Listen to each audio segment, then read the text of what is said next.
ಶರಣು ಶರಣಾರ್ಥಿ ನಿಮ್ಮ ಶರಣು ವಸ್ತ್ರದು ನಾನು ತಮಿಳುನಾಡಿನ ಪವಿತ್ರ ಕ್ಷೇತ್ರವಾಗಿರ್ತಕ್ಕಂಥ 12ನೇ ಜ್ಯೋತಿರ್ಲಿಂಗದಲ್ಲಿ ಒಂದು ಜ್ಯೋತಿರ್ಲಿಂಗ ಆಗಿರ್ತಕ್ಕಂಥ ಶ್ರೀ ರಾಮೇಶ್ವರ ಜ್ಯೋತಿರ್ಲಿಂಗ ರಾಮಾಯಣದ ನಂಟು ಪ್ರಭು ಶ್ರೀರಾಮಚಂದ್ರರು ಸ್ಥಾಪನೆ ಮಾಡಿರ್ತಕ್ಕಂಥ ಈ ಒಂದು ಇಲ್ಲಿ ರಾಮೇಶ್ವರಂ ಸ್ಟೇಷನ್ ಬಂದಮೇಲೆ ಸ್ಟೇಷನ್ ಈಗ ನಾನು ಈ ಒಂದು ದಾರಿ ಏನಿದೆ ಇಲ್ಲೆಲ್ಲ ಕೂಡ ಲಾಜ್ ರೂಮ್ಸ್ ಎಲ್ಲವೇ. ಇದು ಸಮುದ್ರದ ದಡದಲ್ಲಿರ್ತಕ್ಕಂಥ ಬಹಳ ವಿಶಿಷ್ಟವಾಗಿರ್ತಕ್ಕಂಥ ದೇವಸ್ಥಾನ.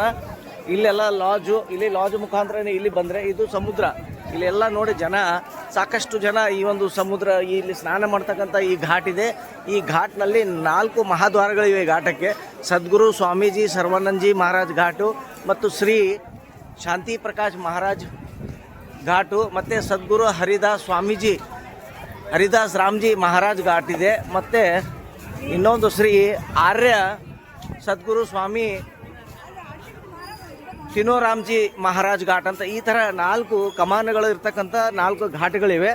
ಇಲ್ಲಿ ಬಂದಂಥ ಭಕ್ತರು ಎಲ್ಲ ಕೂಡ ಮೊದಲನೇದಾಗಿ ಇಲ್ಲಿ ಸಮುದ್ರ ಸ್ನಾನವನ್ನು ಮಾಡಿದ ನಂತರ ಇದು ನದಿ ತಟದ ಮೇಲೆ ಬಂದು ಪೂಜೆ ಹವನ ಮತ್ತು ಪಿಂಡದಾನ ಹೀಗೆ ಇಲ್ಲಿ ಸಾಂಪ್ರದಾಯಿಕವಾಗಿರ್ತಕ್ಕಂಥ ಪೂಜೆಗಳನ್ನು ನೆರವೇರಿಸ್ತಕ್ಕಂಥ ಇಲ್ಲಿ ನೋಡಿ ಎಲ್ಲ ಮಹಾರಾಜರು ಕುಂತು ಇಲ್ಲಿ ನೋಡ್ರಿ ಯಾಗಾದಿಗಳನ್ನು ಮಾಡ್ತಾ ಇದ್ದಾರೆ.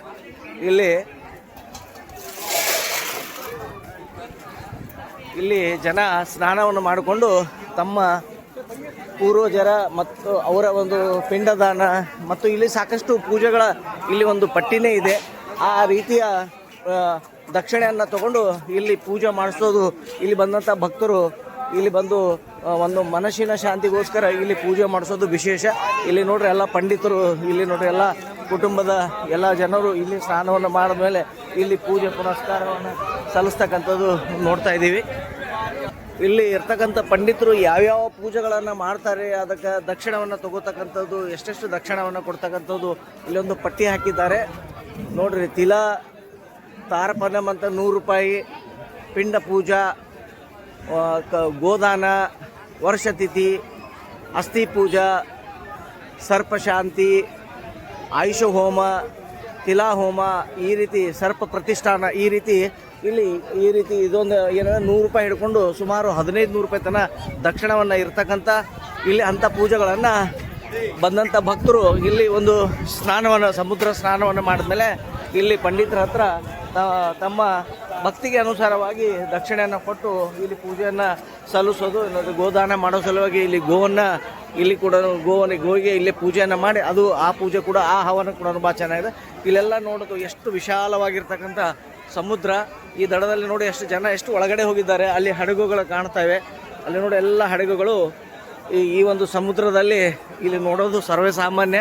ಇಲ್ಲ ಅಲ್ಲಿಂದ ಇಲ್ಲಿವರೆಗೆ ಭಕ್ತರು ಆ ದಡದವರೆಗೆ ಕೂಡ ಇಲ್ಲಿ ಒಂದು ಸ್ನಾನವನ್ನು ಮಾಡಿ ಇಲ್ಲಿಂದ ರಾಮೇಶ್ವರಂಗೆ ದರ್ಶನಕ್ಕೆ ಹೋಗ್ತಾರೆ. ಇಲ್ಲಿ ಭಕ್ತರು ಇಲ್ಲಿ ಸ್ನಾನ ಮಾಡಿದ್ಮೇಲೆ ಇನ್ನೊಂದು ಏನಂದರೆ ಇಲ್ಲಿ ಒಂದು ಆಲದ ಮರ ಇದೆ. ಆ ಆಲದ ಮರದಲ್ಲಿ ಗಣೇಶನ ದರ್ಶನವನ್ನು ತಗೋತಾರೆ. ಅದು ಕೂಡ ತಮ್ಮ ತೋರಿಸ್ತೀನಿ ಬನ್ನಿ. ನನ್ನ ಇಲ್ಲಿ ಒಂದು ಮೂರ್ತಿ ಇದೆ. ಇಲ್ಲಿ ಬಂದಮೇಲೆ ಇಲ್ಲಿ ಓಂ ಗಣೇಶಾಯ ನಮಃ. ಇಲ್ಲಿ ಗಣೇಶನಿಗೆ ಪ್ರದಕ್ಷಿಣೆಯನ್ನು ಹಾಕಿ ಇದು ಆಲದ ಮರ ಇದೆ. ತಮ್ಮ ಬೇಡಿಕೆ ಹರಕೆಗಳನ್ನು ಪೂರೈಸೋ ಸಲುವಾಗಿ ಇಲ್ಲಿ ಎಲ್ಲರೂ ಬಂದು ಈ ರೀತಿ ತೊಟ್ಟಲನ್ನು ಕಟ್ಟೋದು. ಇದು ತೊಟ್ಟಲನ್ನು ಕಟ್ತಾರೆ. ಇದು ನಾನು ನಿಮಗೆ ಒಂದು ಪ್ರದಕ್ಷಿಣೆಯನ್ನು ಹಾಕಿ ತೋರಿಸ್ತೀನಿ. ಇಲ್ಲೆಲ್ಲ ನೋಡಿ, ಇಲ್ಲೆಲ್ಲ ಸರ್ಪಗಲ್ಲುಗಳಿವೆ. ಸರ್ಪಗಲ್ಲುಗಳು ಈ ಒಂದು ಮಂದಿರದ ಸುತ್ತಮುತ್ತ ಇಲ್ಲಿ ಬಂದು ವಿಶೇಷ ಪೂಜೆಯನ್ನು ಅಲ್ಲಿ ಸ್ನಾನವನ್ನು ತಾಯಿಯ ದೇವಿಯ ಒಂದು ಚಿತ್ರವೂ ಕೂಡ ಇದೆ, ಮೂರ್ತಿ ಇದೆ.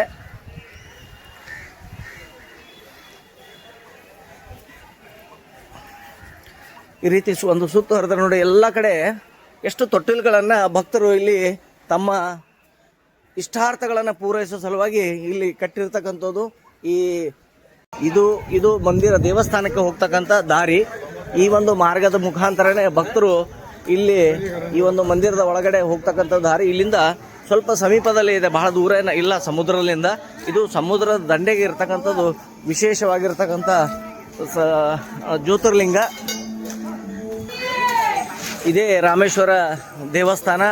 ಇದು ರಾಮೇಶ್ವರ ದೇವಸ್ಥಾನದ ಎಡ ಮತ್ತು ಪಕ್ಕದಲ್ಲಿ ಸಾಕಷ್ಟು ಹೋಟೆಲ್ಗಳು, ಅಂಗಡಿ ಮುಂಗಟ್ಟುಗಳು, ಇಲ್ಲಿ ಮಾಡ್ತಕ್ಕಂಥ ಪ್ರಸಾದ, ತೀರ್ಥ ಇವೆಲ್ಲ ಅಂಗಡಿಗಳಿವೆ.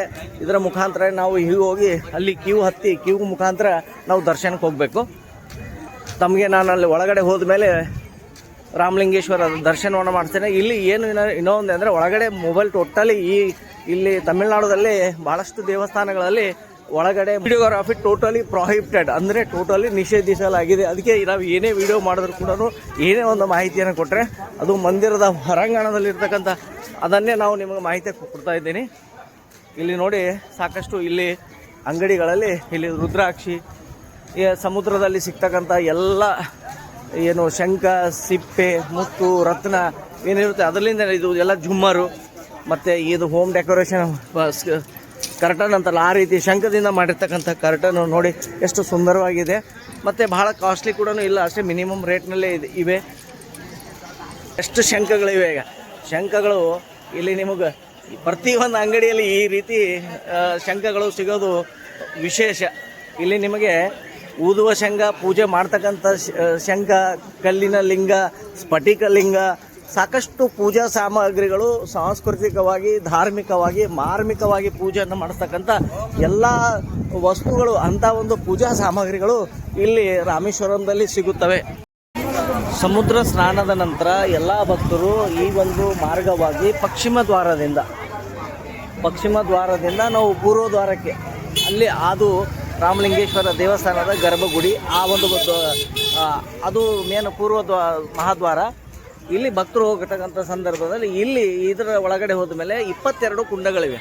22 ಕುಂಡಗಳಲ್ಲಿ ಇಲ್ಲಿ ಇರ್ತಕ್ಕಂಥ ಮಂದಿರದ ಸೇವಕರು, ಕರ್ಮಚಾರಿಗಳನ್ನಿದ್ದಾರೆ, ಅವರು ಇಲ್ಲಿ 25 ರೂಪಾಯಿ ಟಿಕೆಟನ್ನು ತೊಗೊಂಡ್ಮೇಲೆ ನಮಗೆ ಕುಂಡಗಳಲ್ಲಿ ಒಬ್ಬೊಬ್ಬರನ್ನಾಗಿ ಅಲ್ಲಿ ತಲೆಯ ಮೇಲೆ ಬಾವಿಯಿಂದ ನೀರನ್ನು ಸೇದಿ, ಆ ತೀರ್ಥವನ್ನು ಸೇದಿ ಕಳಿಸ್ತಾರೆ.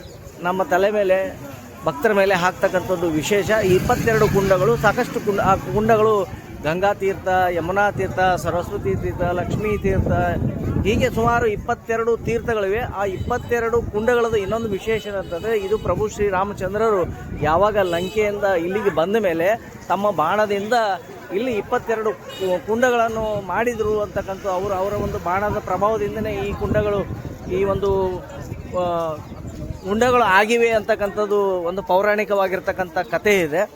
ಇದು ಈ ಒಂದು ಹುಂಡದಲ್ಲಿರ್ತಕ್ಕಂಥ ಏನು ನೀರುಗಳಿವೆ, ಈ ಕುಂಡಗಳ ತೀರ್ಥದಲ್ಲಿ, ಈ ಪ್ರತಿಯೊಂದು ತೀರ್ಥದಲ್ಲಿ ಕೂಡ ವಿಶೇಷವಾಗಿರ್ತಕ್ಕಂಥ ಒಂದು ವೈಜ್ಞಾನಿಕ ಕಾರಣ. ಯಾಕಂತಂದರೆ ಈ ಒಂದು ಆ ತೀರ್ಥವನ್ನು ನಾವು ತಲೆ ಮೇಲೆ ಹಾಕಿಕೊಳ್ಳೋದ್ರಿಂದ, ನಮ್ಮ ಶರೀರ ಮೇಲೆ ಹಾಕಿಕೊಳ್ಳೋದ್ರಿಂದ ನಮಗೆ ಸಂಬಂಧ ಚರ್ಮ ರೋಗ ಆಗಿರ್ಬೋದು, ಏನೇ ರೋಗ ಜೊತೆಗೆ ಇವೆಲ್ಲ ರೋಗ ರುಜಾಣಗಳು ಕೂಡ ಅದರಲ್ಲಿಂದ ಆಗೋ ನಿವಾರಣೆ ಆಗ್ತಾವ. ಅಂಥ ಔಷಧಿ ಗುಣಗಳಂದರೆ ರಿಚ್ ಮಿನರಲ್ಸ್ ಇರ್ತಕ್ಕಂಥ ಈ ಔಷಧಿ ಗುಣಗಳು ಇರ್ತಕ್ಕಂಥ ಅಂಥ ಒಂದು ನೀರು ಆ ತೀರ್ಥದಲ್ಲಿ ಆ ಒಂದು ಅಂಥ ಶಕ್ತಿ ಇದೆ ಅಂತಕ್ಕಂಥ ಕೂಡ ವೈಜ್ಞಾನಿಕವಾಗಿ ಕೂಡ. ಯಾಕಂತಂದರೆ ಈ ತೀರ್ಥಗಳು, ಯಾಕಂದರೆ ಸುತ್ತಮುತ್ತ ಎಲ್ಲ ಕಡೆಯೂ ಸಮುದ್ರನೇ ಇದ್ದರೂ ಕೂಡ ಇಷ್ಟು 22 ಕುಂಡಗಳಲ್ಲಿ, ಮಂದಿರದ ಆವರಣದಲ್ಲಿರ್ತಕ್ಕಂಥ 22 ಕುಂಡಗಳಲ್ಲಿ ನೀರು, ಆ ತೀರ್ಥ ಪ್ರತಿಯೊಂದು ಕುಂಡದ ಡಿಫ್ರೆಂಟ್ ಆಗಿದೆ. ಅಂದರೆ ಅದು ಪ್ರತಿಯೊಂದು ಕುಂಡದ ತೀರ್ಥ ಏನಿದೆ ಟೇಸ್ಟ್ ಪ್ರತಿಯೊಂದು ಚೇಂಜ್ ಇದೆ. ಒಂದು ಕಡೆ ಭಾಳ ಸಿಹಿಯಾಗಿದೆ, ಒಂದು ಕಡೆ ಮೀಡಿಯಮ್ ಆಗಿದೆ. ಈ ಥರ ನೋಡಿದ್ರೆ ಆ 22 ಕುಂಡಗಳಲ್ಲಿ ಅದನ್ನು ನಾವು ಸೇವಿಸಿದಾಗ, ಆ ತೀರ್ಥವನ್ನು ಸೇವಿಸಿದಾಗ ಅದರ ಅನುಭವ ಆಗುತ್ತೆ. ಈ ರೀತಿ ಭಾಳ ಪವಾಡ ಇರ್ತಕ್ಕಂಥ ಶಕ್ತಿ. ಯಾಕಂದರೆ ದೇವಸ್ಥಾನ ಇಲ್ಲಿ ಪ್ರಭು ಶ್ರೀರಾಮಚಂದ್ರರು ಯಾವಾಗ ಲಂಕೆಯನ್ನು ಗೆದ್ದು ಬಂದ ಮೇಲೆ ಇಲ್ಲಿ ರಾವಣನ ಒಂದು ಹತ್ಯೆ, ಅಂದರೆ ಬ್ರಹ್ಮ ಹತ್ಯೆನ ಆಗುತ್ತೆ. ಅದರಿಂದ ವಿಮೋಚನ ಆ ಒಂದು ಸಿಗಬೇಕು ಅಂತ ಪ್ರಭು ಶ್ರೀರಾಮಚಂದ್ರರು ಇಲ್ಲಿ ಬಂದು ಲಿಂಗವನ್ನು ಸ್ಥಾಪನೆ ಮಾಡಬೇಕು ಅಂತಕ್ಕಂಥದ್ದು ಗುರುಗಳನ್ನು ಕೇಳಿದಾಗ, ಇಲ್ಲಿ ನೀವು ಲಿಂಗವನ್ನು ಸ್ಥಾಪನೆ ಮಾಡಿ ಪೂಜೆ ಮಾಡಿದ್ರೆ ಅಂದರೆ ನಿಮಗೆ, ಯಾಕಂತಂದರೆ ರಾವಣ ದೊಡ್ಡ ಮೇಧಾವಿ, ದೊಡ್ಡ ಪಂಡಿತ ಮತ್ತು ಶಿವನ ಪರಮ ಭಕ್ತ. ಅವನಿಂದ ಪಾಪ ವಿಮೋಚನೆ ಆಗಬೇಕು. ಅವನು ವಧೆಯಿಂದ ತಮಗೆ ಪಾಪ ಆಗಿದೆ, ಅದಕ್ಕೆ ಪಾಪ ವಿಮೋಚನೆ ಆಗಬೇಕಾದ್ರೆ ಇಲ್ಲಿ ತಾವು ಶಿವಲಿಂಗವನ್ನು ಸ್ಥಾಪನೆ ಮಾಡಿ ಪೂಜೆ ಸಲ್ಲಿಸಿದ್ರೆ ನಿಮಗೆ ಪಾಪ ವಿಮೋಚನೆ ಆಗ್ತಕ್ಕಂಥದ್ದು ಅಂತ ಹೇಳಿದಾಗ, ಆ ಮಾರ್ಗದರ್ಶನ ಮೇರೆಗೆ ಆಗ ಆಂಜನೇಯ ಮಹಾಸ್ವಾಮಿಯನ್ನು, ಹನುಮಂತನನ್ನು ಕರೆದು ಹೋಗಿ ಶಿವನ ಹತ್ತಿರ ಹೋಗಿ ಕೈಲಾಸಕ್ಕೆ ಹೋಗಿ ಅಲ್ಲಿ ಒಂದು ಶಿವಲಿಂಗವನ್ನು ತರೋದಕ್ಕೆ ಕಳಿಸ್ತಾರೆ. ಆಗ ಹನುಮಂತನು ಕೈಲಾಸಕ್ಕೆ ಹೋದಾಗ ಶಿವನು ಧ್ಯಾನವನ್ನು, ತಪಸ್ಸನ್ನು ಮಾಡ್ತಕ್ಕಂಥದ್ದನ್ನು ನೋಡಿ ಅಲ್ಲೇ ಕಾಯ್ದುಕೊಂಡು ಕೂತುಕೊಳ್ತಾರೆ. ಇಲ್ಲಿ ಸಮಯ ಆಗ್ತಾ ಇರುತ್ತೆ, ಇಲ್ಲಿ ಸಮಯದ ಅಭಾವ ಮತ್ತು ಮುಹೂರ್ತವನ್ನು ನಿಗದಿ ಮಾಡಿರ್ತಾರೆ. ಆ ಸಮಯಕ್ಕೆ ಸರಿಯಾಗಿ ಆಂಜನೇಯ ಮಹಾಸ್ವಾಮಿಗಳು ಹನುಮಂತ ಆ ಒಂದು ಲಿಂಗವನ್ನು ತರದ ಕಾರಣ ತಾಯಿ ಸೀತಾಮಾತೆ ಅಲ್ಲಿ ಇದ್ದಂಥ ಮರಳಿನಿಂದನೇ ಒಂದು ಶಿವಲಿಂಗವನ್ನು ಮಾಡಿ ಅದನ್ನು ಪೂಜೆ ಸಲ್ಲಿಸಿ ಸ್ಥಾಪನೆಯನ್ನು ಮಾಡ್ತಾರೆ. ಅದರ ನಂತರ ಆ ಲಿಂಗವನ್ನು ಪ್ರತಿಷ್ಠಾಪನೆ ಮಾಡೋ ಸಲ ಹೇಳ್ತಾನೆ. ಆಗ ಪ್ರಭು ಶ್ರೀರಾಮಚಂದ್ರ ಹೇಳ್ತಾರೆ, ಸಮಯ ಮತ್ತು ಮುಹೂರ್ತ ಒಂದು ಇದು ಆಗ್ತಾ ಇತ್ತು, ಅದಕ್ಕೋಸ್ಕರ ಸೀತಾಮಾತೆ ಒಂದು ಲಿಂಗವನ್ನು ಮಾಡಿದಾಗ ನಾನು ಅದರಲ್ಲಿಂದನೇ ಪೂಜೆ ಮಾಡಿ ನಾನು ಇಲ್ಲಿ ಪೂಜೆ ಸ್ಥಾಪನೆ ಮಾಡಿದ್ದೀನಿ ಅಂತ ಅಂದಾಗ ಅದರಲ್ಲಿಂದ ಆಂಜನೇಯಗೆ ಮಹಾಸ್ವಾಮಿಗೆ ಬೇಸರ ಆದಾಗ, ಇಲ್ಲ ನೀನು ತಂದದ್ದು ಕೂಡ ಶಿವಲಿಂಗವನ್ನು ಕೂಡ ಇಲ್ಲೇ ಸ್ಥಾಪನೆ ಮಾಡೋಣ ಅಂತ ಹೇಳಿ ಇಲ್ಲೇ 2 ಶಿವಲಿಂಗಗಳನ್ನು, ಯಾಕಂತಂದರೆ 12 ಜ್ಯೋತಿರ್ಲಿಂಗಗಳಲ್ಲಿ 2 ಜ್ಯೋತಿರ್ಲಿಂಗಗಳು ಒಂದೇ ಮಂದಿರದಲ್ಲಿ 12 ಜ್ಯೋತಿರ್ಲಿಂಗಗಳು 2 ಲಿಂಗಗಳು ಒಂದೇ ಕಡೆ ಇರೋದು ಇದು ವಿಶೇಷ. ಇದು ರಾಮಲಿಂಗೇಶ್ವರ ಈ ಒಂದು ರಾಮೇಶ್ವರಂನಲ್ಲಿ ಇದೆ.